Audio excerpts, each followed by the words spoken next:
ነበር ኖ ቤት ክራይ እስከማገኝ ድረስ እናቱ ቤት ገብቼ እናቱ አባቱ ያሉበት ቤት ቁጭ ብያለሁ ከነሱ ጋር ቤት ክራይ እስከማገኝ እዛኛው ቤት የተከበሩ ሰውዬ ቤት ተከራይታችሁ እየኖራችሁ እሱ እየሰከረ ባጠር እየዘለለሊት ይገባ ነበር አዎ ከዛ ወይስ መክፈል አቃታችሁ ከዛ በኋላ ከዛ ቤት ወተን እኮ ሻሸመኔ ገባን እቃዬ ምንን ይዤ ጓደኞቹ ናቸው ያበላሹት ያሉት ብያ ሆነ ሻሸመኔ በኋላ መጣችሁ ወንድሙ የኔ መኪና ላይ ይስራ ብሎ የት ነው መኖር የጀመራችሁት ከሻሸመኔ አዎ ከሻሸመኔ ስንመጣ እናቱ ቤት አረፍን ቤት ክራይ እስከምናገኝ ኦኬ ቤት የተከራያችሁ መስሎኝ ስለዚህ እናቱ ቤት መኖር ጀመራችሁ ከሻሸመኔ እናቱ ቤት ቁጭ ብዬ ሹሩባ ሰርቼ አውቃለሁ ሹሩባ ሰርቼ እሷን እንጀራ ስጪ ይላል ማለት ሹሩባ ሰርቼ እሱ እናት ቤት እንጀራ ገዝቼ የበላውበት ቀን አለ ይሄው እግዚአብሔር አምላክ በሚያውቀው ነው የምልሽ እናት ቤት በዛ ብር ተከፍሎሽ በዛ እንጀራ ገዝተሽ በላሽ እንጀራ ገዝቼ እናቱ ቤት የሱ እናት ቤት የኔ እናቱ ብትኖር ግን እውነት አዋባዬ ብትኖር የሱን ልጅ እንደዚህ አታደርግም በእውነት አታደርገውም እንኳን እናቱ ሞታበት እያለች እንደዛ አታደርግም በጣም ስለምትወደኝ ገንፎ ስትሰራ አትበላም እናቴ ገንፎ ትልቅ ነገር አይደለም ገንፎ ሰርታ አትበላም እኔ በልቼ ወደ ቤት ልሄድ ስል አፍሽ ከሸተ ታወዳለች ይለኛል ብላ በሰዓት እሷ እውነት ቦታ ነው ያለችው እኔ ነኝ ሐሰት ቦታ ያለው ታው ገንፎ ሰርታ እናቴ አትበላም አፍሽ ሲሸተው ያዝናል እናቷ ደብቃ በላቻት ይላል ብላ በሰዓት ቋጥራ ትልክለታለች ዶሮ ልጆቿ ብር ይልኩላታል አይደል እህቶቼ ዶሮ ወጥ ምናምን ከሰራች ትልክለታለች አልገፋችሁም የሱ እናት ግን አንድ ቀን እውነት አውሶር ይሄንን መናገር ያለብኝ አይመስልኝም ግን በጣም ውስጤ ላይ ከብዶ ይቅርታ እንዳላደርግ ካልኩለኝ ስለሆነ ምናልባት ሲወጣ እስቲ ከቀለለኝ ልንገርሽ አንድ ቀን እንጀራ አቅርባለት እየበላ ድንገት ደረስኩኝ ከዛ ድንገት ደረስኩኝና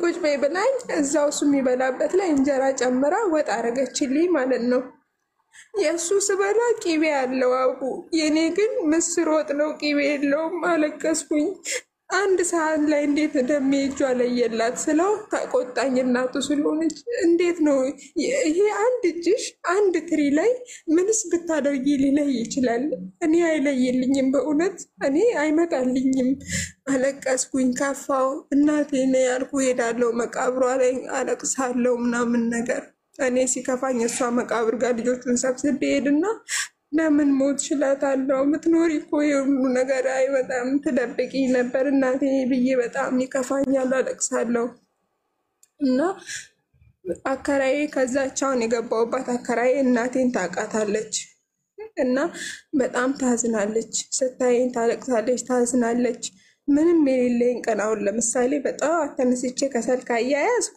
ብር አለኝ ማለት ነው ምግብ እየሰራው ነው ከሰል ምናምን ካላቀጣጣልኩ ምንም የለኝም ታውቃለች ለልጆቼ ታበላና ለኔ ደግሞ ለልጆቼ መበል እነሱ በበሉት ለኔም ትልክልኛለች አከራዬ ማሚ ነው ምላት በጣም ጥሩ አከራዬ ሰጠኝ እና አያቷ ታለቅሳለች ሁሌ ትመርቀኛለች እንደዛ እያልኩኝ ከአቅሜ በላይ ሆነ እዛም ቤት መጠጣቱንና መቃሙን አልተውም እየጠጣ እየመጣ ሶሪ ይሄኛው በጣም ይከብዳል አቡ ችግር የለውም እዚህኛው ቤት እንግዲህ አረብ ሀገር ለመሄድ የቆረጥኩባት የመጨረሻው ስቴፕ ልንገርሽ ብዙ ነገር በህይወቴ አሁን ያልነገርኩሽ የተውኳቸው አሉ ግን የመጨረሻው ራሴን ላጠፋ ሁሉ በነገራችን ላይ ራሳችሁን የምታጠፉ ወይ ለማጥፋት የምታስቡ ሰዎች በሰዓቱ እኔ ብዙ ራሴን የሚያስጠፋኝ ነገር አለ ይኸውልሽ አንድ ቀን ራሴን ለማጥፋት ሳስብ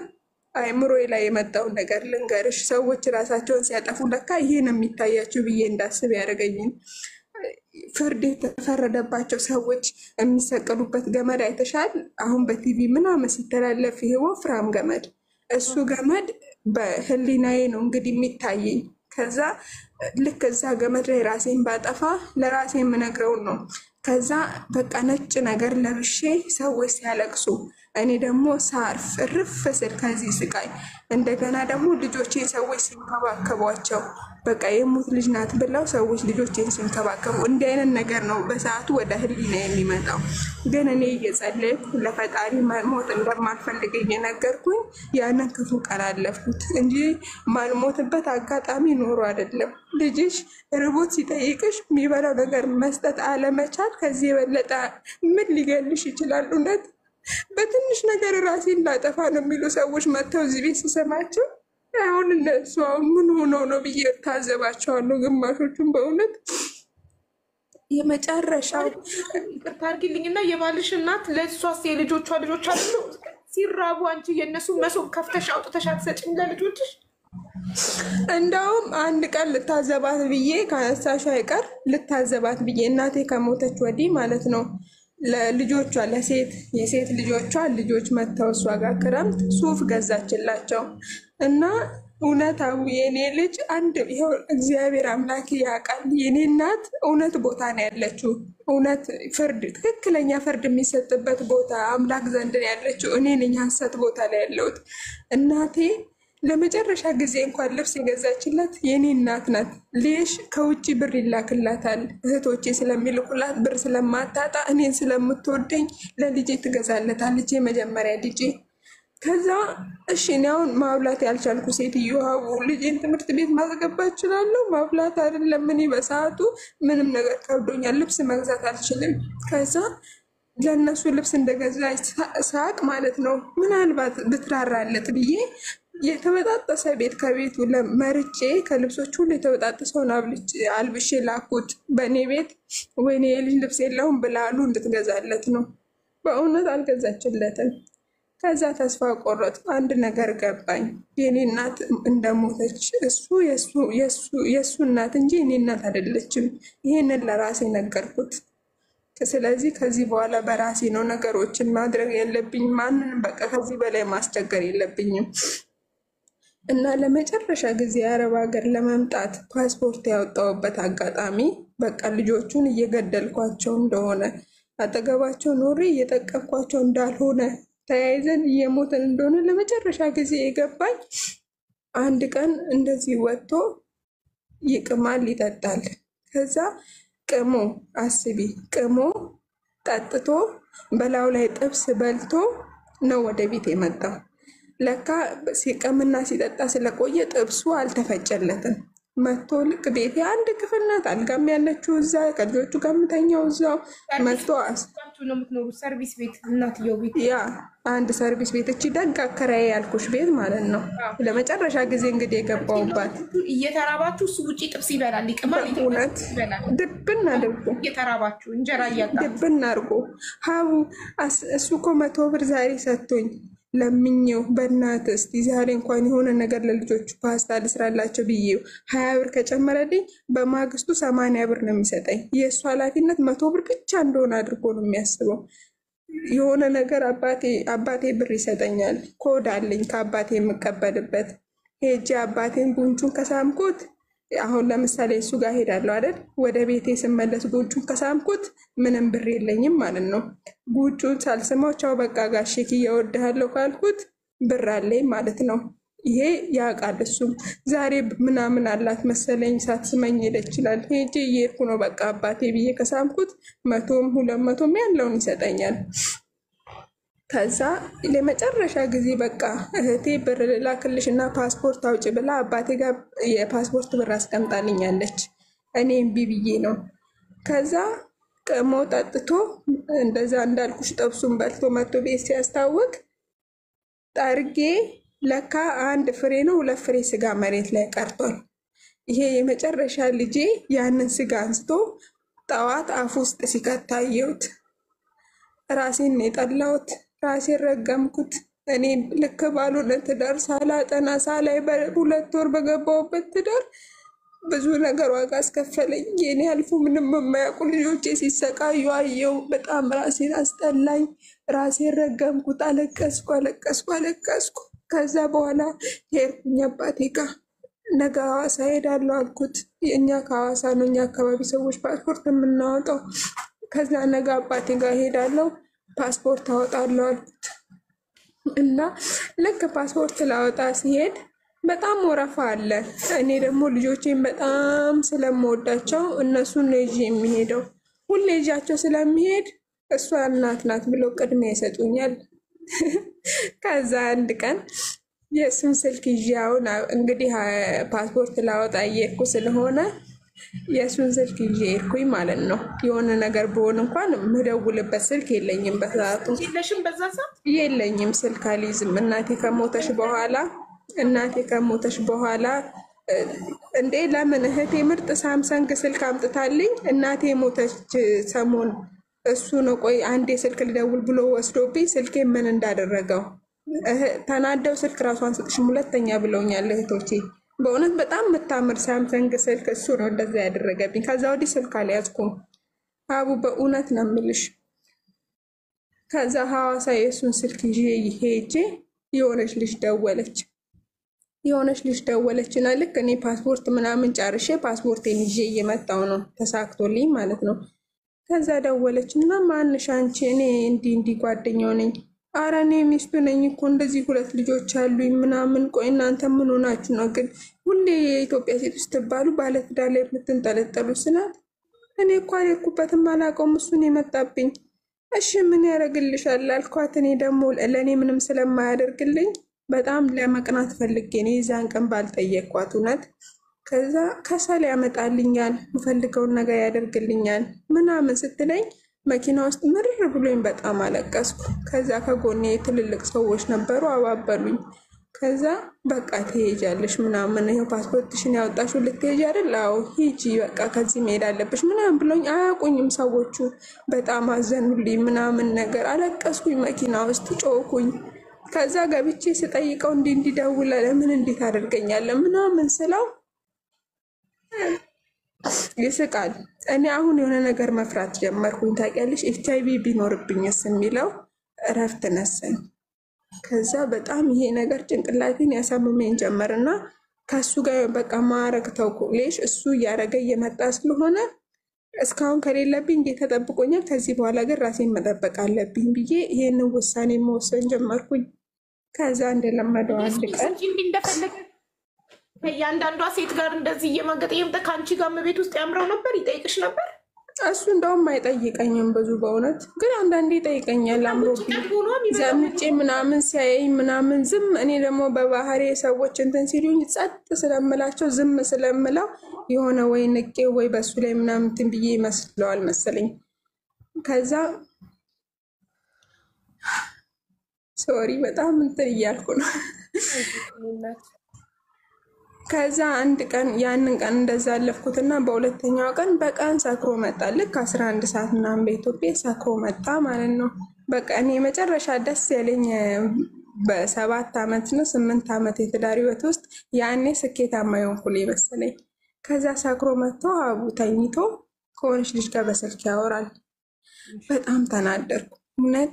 ንዴቴን መቆጣጠር አቃተኝና መጥረጊያ አንስቼ በስካር መንፈስ ቤት ውስጥ መሆኑን ረስቶት ነው በስልክ የሚያወራው።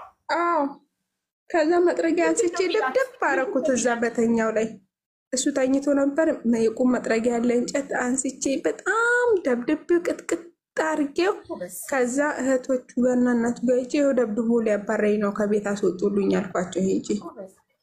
ከዛ እንደዛ ስላቸው አይ አንቺ ወጥተሽ ነው እንጂ እሱ እኛ አስታርቀም እናስገባሽ እንዲሁ አስወጡልኝ አልኩኝ። ወንድሞቹ ስለሚያውቁ ሄደው ተቆጥተው ምናምን ከቤት አስወጡት። ከዛ የሆነች ጓደኛዬ በጣም ትወደኛለች። እሷ ሙስሊም ናት፣ እኔ ክርስቲያን ነኝ። እንደዚህ ስታወራ ምን ስትል ታለቅሳለች። እያለቀሰች ነው ስለኔ የምታወራው። ታውቃለች ሁሉንም ነገር ስለሆነ ማለት ነው። በጣም ነው የምትወደኝ። ከዛ ስልክ ገዛችልኝ። እንግዲህ አሁን ፈጣሪ ሊረዳኝ ነው ማለት ነው። በቃ ዝም ብሏል። አሁን የፈጣሪም ትዕግስት ያለቀ ይመስለኛል። ግን የእሱ ትዕግስት አያልቅም። ግን ያን ይራራልኝ። ከዛ እንዲህ ቁጭ ብለን ከነፋዘር ጋር ተሰብስበን ሻሸመኔ እህቴ መታ ከውጭ ያቺ ታላቅ እህቴ ስልክ አመጣችልኝ ያልኩሽ፣ እሱ የወሰደብኝ ስልክ የጣለብኝ ምናምን ሰምተን ጋላልኩሽም። እሷ እህቴ መታ ቁጭ ብለን እያወራን ጓደኛዬ በወንድሜ ፌስቡክ አረ ዝኑ ምንድነው ረጅም ዓመት ሆነን አለሽ፣ ግን ከእናቷ ሞት ወዲህ እናቴ ስትሞት ድምፄን የሰማች ነው። ከዛ ወዲህ ዝኑን አልሰማዋትም ናፍቃኛለሽ ምናምን ስትላ እቿትና እኮ ብሎ አገናኝ። ለምንድነው ማላገኝሽ ስትለኝ ስልክ የለኝም ስላት እዛው የአባቴን አካውንት ተቀብላ ወዲያው ልካ ስልክ ገዛችልኝ። ጓደኛዬ በጣም ነው የሆነ ብትመጣና ብትነግርሽ እሷ እንደኔ እንኳን ተረጋግታ መናገር አችልም። በጣም ነው የምታለቅሰው። ከዛ ልክ እሷ ስልክ ገዝታልኝ ምናምን የሆነች ልጅ ደግሞ አገኘኋትኝ እዚህ ዱባይ ያለች። እቺ ዱባይዋ ደግሞ የሆነ ደላላ አገናኘችኝ። ከዛ ቪዛ ሊሰራልኝ ማለት ነው። እኔ ቋንቋ ስለማትቺ የስራ ቪዛ ላንቺ ማውጣት ስለማንችል የቱሪስት ቪዛ ነው የምናወጣልሽ አሉኝ። እሺ አልኳቸው። ቦሌ ላይ 60 ሺህ ብር ትከፍያለሽ አሉኝ። እንዴ እኔ 60 ሺህ ብር ከየት ነው የማመጣው? በቃ ይሄ ነገር ሊሳካ አይደለም ምናምን ብዬ እያዘንኩኝ እያለ ከዛ አንደኛው ወንድሙ እኔ 20 ሺህ ብር ሰጥሻለሁ አለኝ። እቺ እህቴ ደግሞ 20 ሺህ ብር ሰጥሻለሁ አለችኝ። ታናሽ እህቴ ደግሞ 20 ሺህ ብር ሰጥሻለሁ አለችኝ። ሁላሴ ተመስገን ጌታ ሆይ ያልኩኝና በቃ ፕሮሰሱ ይጀመር ተብሎ ፕሮሰሱ ተጀመረ። ልክ ፕሮሰሱ ሲጀመር ደግሞ 70 ሺህ ብር አስገቡት ደላሎቹ። 10 ሺህ ብር ጨመር ያሉኝ። 10 ሺህ ብር ከየት ላምጣ? እንግዲህ ይሄን ሁሉ ፕሮሰሱ ውስጥም ፓስፖርት ውስጥም እሱ የለም፣ ፕሮሰሱ ውስጥም ምን ውስጥም እሱ የለም። ከኔ ጋር አስቢ፣ ብቻዬን ነኝ። ብቻዬን አይደለሁም፣ እግዚአብሔር ከኔ ጋር አለ። እሱ ግን እንደባል ከቤት በሰማይ ስለሆነ ያለው ስለ ምድሩ ብቻሽን ነሽ። ስለ ምድሩ አዎ፣ ስለ ምድሩ ብቻዬን ነኝ። ቤተሰቦቼ ይረዱኛል በእርግጥ። እሱ ግን እንደባል ከጎኔ የለም።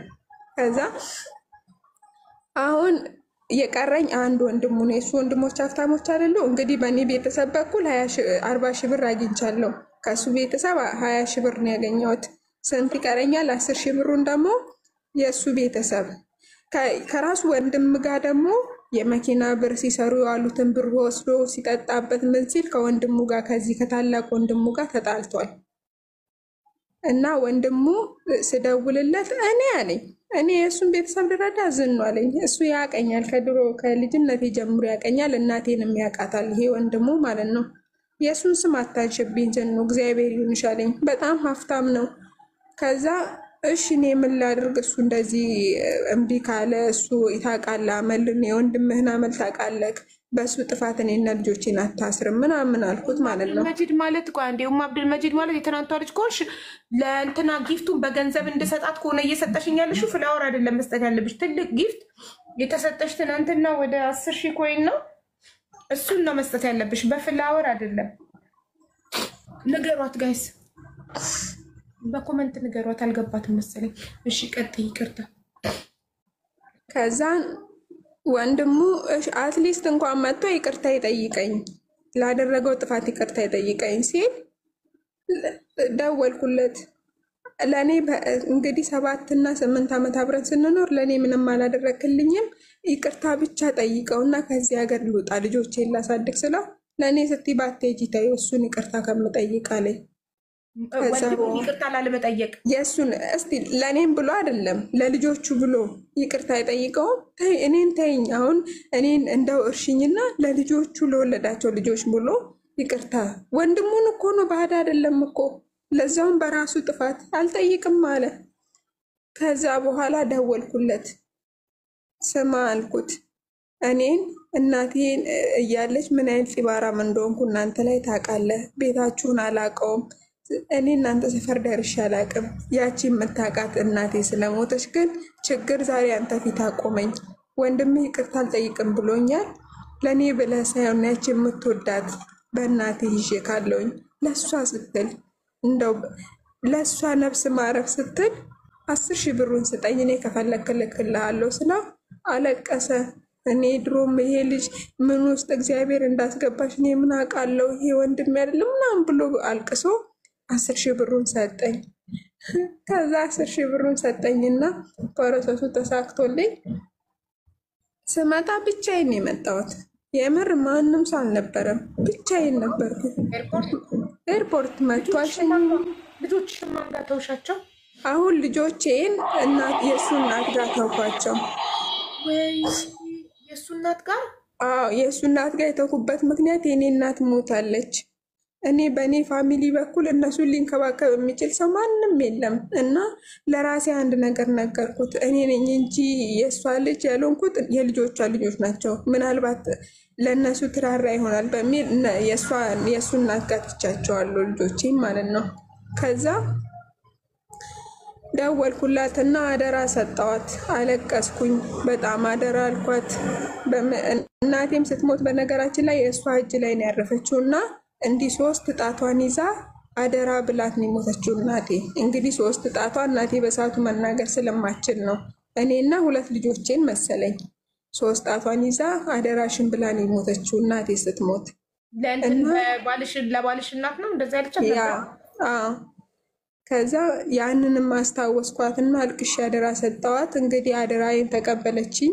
መጣው ከዛ እዚህ ሀገር መጥቼ ልክ 2 ወር ምናምን ሰርቼ ልጆቼ ናፈቁኝ። በምን ላገኛቸው ስደውልለት እኔ ስልክ የለኝም በምን ላገናኝሽ ይለኛል። ከዛ ለልጆቼ ስልክ ገዛውለት ማለት ነው። ከዛ ይደውልና ከጓደኞቹ ጋር ሲሆን ታወሪያለሽ። ዱባይም አረብ ሀገር ከመጣሽ በኋላ ከሱ ጋር ታወሪያለሽ።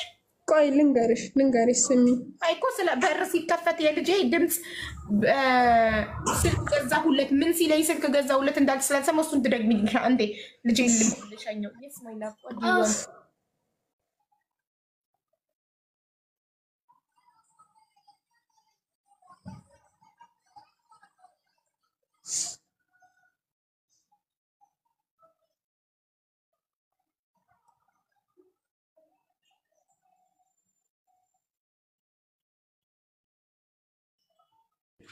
እሺ ውዴ እኔ ከልጆቼ ተለይቼ አላቅም። በጣም ይናፍቁኝ ስለነበር ስራዬን መስራት አልቻልኩም። ቋንቋም ስለማልችል በጣም ሆዲ ብሰኝ ነበር ምናምን እና እነሱን ማገኝበት ስልክ አጣውኝ። ከዛ በጓደኞቹ ምናምን ሳገኘው ፌስቡክ ላይ ምናምን አረ ልጆቼን አገናኘኝ ስለው ስልክ የለኝም። እናትዬ የባልሽ እናት ስልክ የላትም እንዴ? የላትም። ከዛ በኋላ ነው የገዛችው። ነበራት መጀመሪያ ተበላሽቶባት ነው። ከዛ ስልክ ገዛሁኝና ልጆቼን ያገናኘኝ ጀመር በቪዲዮ ኮል ማለት ነው። ከዛ በጣም ደስተኛ ነበሩ። በጥሩ ይዛቸዋለች። ስልክ ገዝተሽለት ልጆችን በቪዲዮ ኮል ያገናኝሽ ጀመር። እንደዛ ነው። መጀመሪያ ነበረው። ሳይመን ሊቭ ሂም አሎን። ኦኬ እሺ ይቅርታ ኑኑ ክሎዝ ዘ ዶር ፕሊዝ። አቤት እሺ ይቅርታ። ከዛ አሁን ምን ያደርጋል?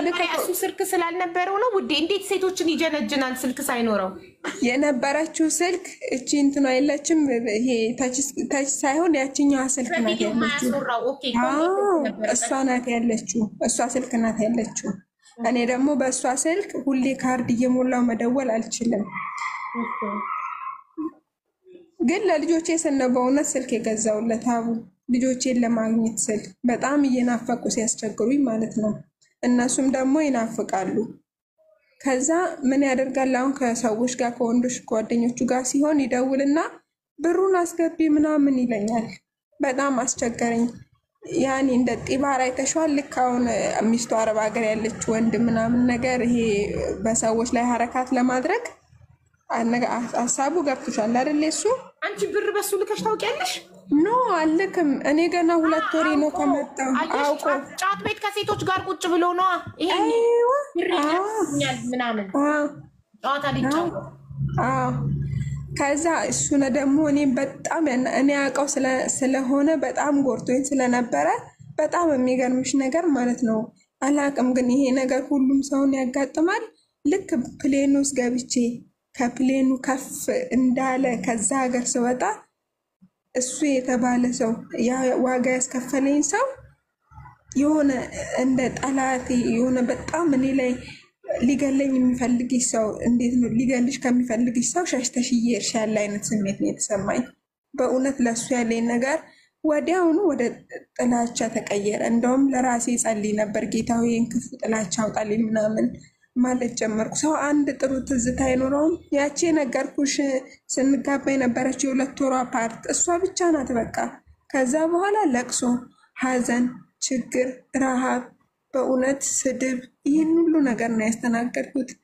ከዛ በኋላ ልክ እንደዛ ሐረካት እያደረገ ሲያስቸግረኝ ልጆቼን አሁን አባቴ ቤት በሳምንት አንዴ ምናምን ይሄዳሉ። አንዴ የስ ማሚ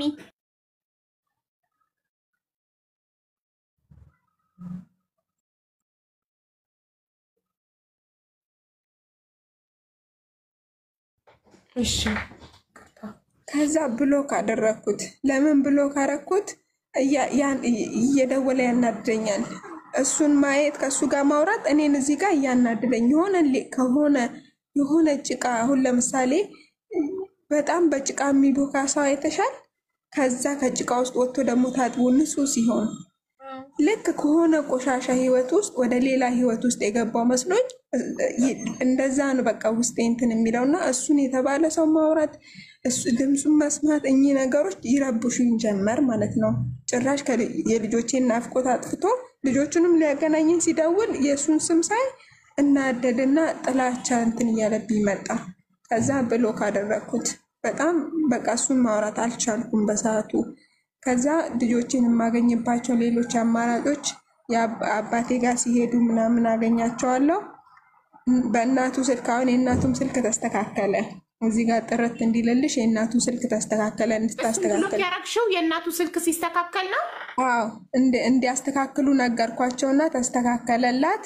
ከዛ በኋላ እነሱ ጋር እየደወልኩ በወር አንዴ ብር ስልክላቸው ደውላለሁ ምናምን። ከዛ በኋላ በሆነ አጋጣሚ ስልካቸውን ደግሞ የተባረኩ ሰዎች አሉ በእውነት እኔን የሚወዱ የራሱ ጓደኞች ለእኔ በጣም ስብር ነው የሚሉ ግን የእሱ ጓደኞች ናቸው ለእኔ የሚያለቅሱ ማለት ነው። እነሱን በአጋጣሚም ሲያገኟቸው ፎቶ እያነሱ ይልኩልኛል፣ ቪዲዮ እየቀረጹ ይልኩልኛል። ስለዚህ እኔ ከሱ ጋር ያለኝን ነገር ታውኩኝ ማለት ነው። ከዛ በኋላ አንዴ አንፎሎ አድርገዋለሁ፣ አንዴ ብሎክ አድርገዋለሁ፣ አንዴ አንብሎክ አድርገዋለሁ። ከዛ በኋላ የኔ ማር የኔ ውድ እኔ አንቺ ሄደሽብኝ መኖር አስጠላኝ ሲለኝ እንደ ስድብ እየተሰማኝ ያ ንግግር አሁን የኔ ማር ጥሩ ነገር ነው አይደለ? የኔ ማር ሲለኝ ግን ያ ቃል ስድብ መስሎ ይታየኛል። የኔ ቆንጆ ሲለኝ ቆንጆ የሚለው ቃል ልክ እኔ በቃ አስጠሊ ስለሆንኩ ሆነ እኔ ጀዝባ ማረባ ስለሆንኩ እንደዛ እያለ ያለኝ ይመስለኛል። እና የሚሰማሽ ስሜት ትክክል ነው። ምንም እንዲለኝ አልፈልግም። በእውነት ቢሰድበኝ ይሻለኛል። ያን ኢትዮጵያ እንዳለው